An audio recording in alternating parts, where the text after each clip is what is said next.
Hi everyone, and welcome to Phone Transformer. Today, we're going to learn how to find the shortest route on Google Maps, step by step. This guide will help you save time and find the quickest way to reach your destination. If you're new to our channel, make sure to hit that subscribe button for more helpful tips. Step 1. First, go to maps.google.com on your computer, or open the Google Maps app on your phone. Step 2. Next, enter your destination in the search bar at the top of the screen. This will help Google Maps show you all available routes to get there. Step 3.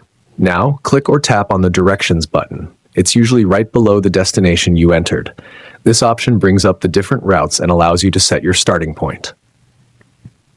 Step 4. After that, select your location if you're starting from where you are, or enter a specific starting location in the box provided.